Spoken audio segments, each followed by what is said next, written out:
ಬೆಂಗಳೂರಲ್ಲಿ ಕಸ ವಿಲೇವಾರಿಯೇ ಅತಿ ದೊಡ್ಡ ಸಮಸ್ಯೆಯಾಗಿ ಕಾಡ್ತಾ ಇದೆ. ಈಗ ಆ ಸಮಸ್ಯೆ ಇನ್ನಷ್ಟು ಜಟಿಲವಾಗುವಂತ ಮುನ್ಸೂಚನೆ. ಮನೆ ಮನೆಯಿಂದ ಸಂಗ್ರಹಿಸುವಂತ ಕಸ ಎಲ್ಲಿ ವಿಲೇವಾರಿ ಮಾಡೋದು ಅಂತ ಸದ್ಯ ಅದೇ ಟೆನ್ಷನ್ನು ಜಿಬಿಎನ ಕಾಡ್ತಾ ಇದೆ. ಬೆಂಗಳೂರಿನ ಕಸವನ್ನ ಭೂಮಿಯೊಳಗೆ ಸುರಿಯಲಾಗ್ತಾ ಇತ್ತು. ಮಿಟ್ಟಗಾನಹಳ್ಳಿ, ಕಣ್ಣೂರು, ಕಲ್ಲಿನ ಕ್ವಾರಿಯಲ್ಲಿ ಡಂಪ್ ಮಾಡಲಾಗ್ತಾ ಇತ್ತು. ಈಗ ಸುಪ್ರೀಂ ಕೋರ್ಟ್ನ ಆದೇಶ ಇದೆ, ಭೂ ಭರ್ತಿ ಮಾಡಬಾರದು ಅಂತ, ಲ್ಯಾಂಡ್ ಫಿಲ್ಲಿಂಗ್ ಆಗಬಾರದು ಅಂತ. ಕಸ ಮುಂದಿನ ತಿಂಗಳಿನಿಂದ ಕಸ ಭೂ ಭರ್ತಿ ಮಾಡಬೇಡಿ ಅಂತ ಸುಪ್ರೀಂ ಕೋರ್ಟ್ ಆದೇಶ ಮಾಡಿದೆ.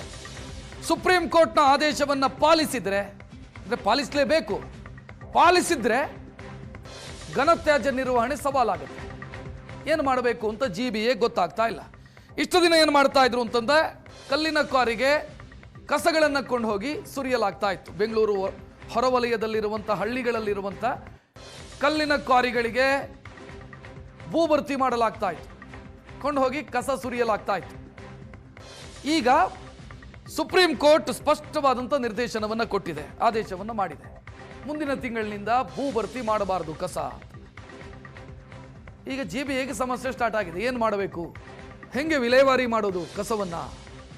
ಈ ಸಮಸ್ಯೆ ಜಿಬಿಎನ ಕಾಡ್ತಾ ಇದೆ.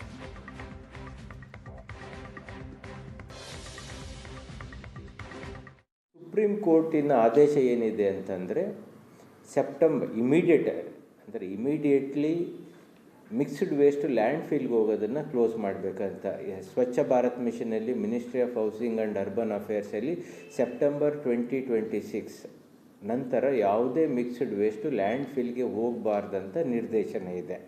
ಓನ್ಲಿ ಇನರ್ಟ್ ಮಾತ್ರ, ಅಂತಂದರೆ ಕಸ ಗುಡಿಸ್ದಾಗ, ರಸ್ತೆ ಬದಿ ಕಸ ಗುಡಿಸ್ದಾಗ ಈ ಮಣ್ಣು ಆ ಥರ ಇನರ್ಟ್ ಬರ್ತಲ್ಲ, ಅದು ಮಾತ್ರ ಲ್ಯಾಂಡ್ ಫಿಲ್ಗೆ ಹೋಗಬೇಕು, ಸ್ಯಾನಿಟರಿ ಲ್ಯಾಂಡ್ ಫಿಲ್ಗೆ.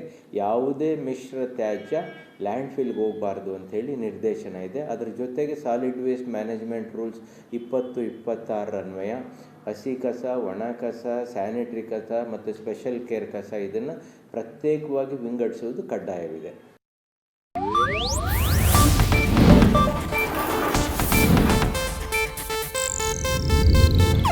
ಇದು ಏಷ್ಯಾನೆಟ್ ನ್ಯೂಸ್ ನೆಟ್ವರ್ಕ್ ಪ್ರಸ್ತುತಿ.